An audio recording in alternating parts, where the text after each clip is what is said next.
توبہ اور استغفار صرف گناہوں کو مٹاتا نہیں ہے، یہ بھی قرآن پاک سے ثابت ہے۔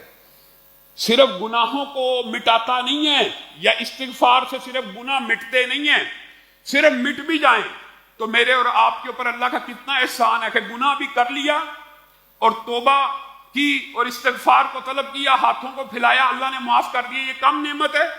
نہیں، اللہ اسی پر بس نہیں کرتا بلکہ اس گناہوں کو نیکیوں سے تبدیل فرما دیتے ہیں۔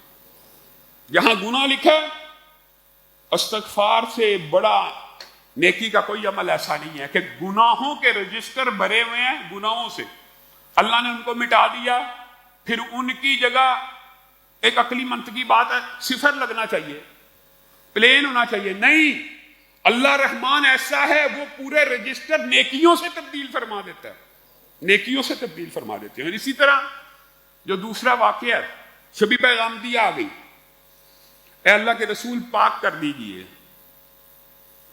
واپس چلی جا، کیا بات کرتی ہے؟ ہاں اسی طرح مجھے واپس بھیجنا چاہتے ہیں جس طرح مائز کو بھیجنا چاہتے تھے۔ کیا مطلب؟ میں اسی سے حاملہ ہوں، میں وہی ہوں جس کے ساتھ مائز نے برائی کی تھی، وہ تو توبہ اور استغفار کر کے بخشا گیا، وہ تو جنت کے راستوں میں چل پڑا۔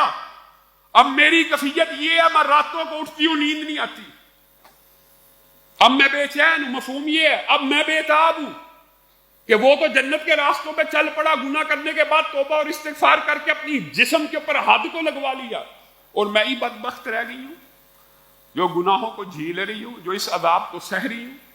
میں ہی ہوں وہ جس سے مائز نے برائی کا ارتکاب کیا تھا۔ اچھا پھر ایسا کر، نتیجہ ظاہر ہونے دے، کیونکہ اگر نتیجہ ظاہر ہوا تو اس بچے کا کیا قصور؟ اگر تو حمل سے ہو گئی، اس بچے کا کیا قصور کہ اس کو بھی تیرے ساتھ قتل کر دیا جائے؟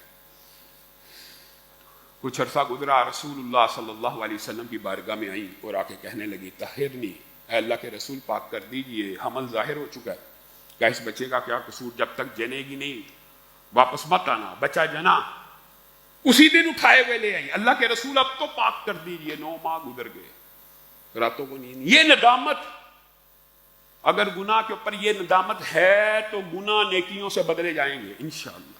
یہ ندامت، یہ گریہ، یہ آنسوؤں کا پھینکنا، یہ تضرع، یہ گڑ گڑانا مطلوب ہے اللہ کو۔ گناہ ہو گئے، انسانی فطرت ہے، طبیعت ہے، مزاج ہے، گناہ ہو گیا، غلبہ آ گیا شیطان کا، لیکن اس کے بعد گڑ گڑانا اور اس کے اوپر نادم ہو جانا۔ پہلے دن کے بچے کو اٹھا کے لے، اس بچے کا کیا قصور، اس کو دودھ کون پلائے گا؟ اس وقت تک واپس نہ آنا جب تلک یہ روٹی کھانے کے قابل نہ ہو جائے۔ اور صحابہ نے اور محدثین نے عجیب یہاں پہ جملے لکھے ہیں، ماں نے گناہوں کے اوپر ایسی نادم تھی، ایسی عمدہ ٹریننگ کی، بچہ 6 ماہ کا نہیں تھا، وہ روٹی اپنے ہاتھ سے کھانے لگا، ایسی ٹریننگ تھی۔ پھر اللہ کے نبی کے حضور آئیں اور کہنے لگی اب تو پاک کر دیجئے۔ رسول اللہ نے کہا جاؤ اس کو سنسار کر دیا جائے، بچے کی کفالت فلاں کرے گا۔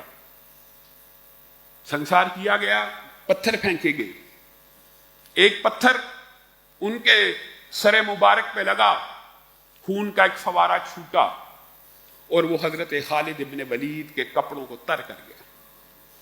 حضرت خالد ابن ولید جلادی طبیعت کے آدمی تھے۔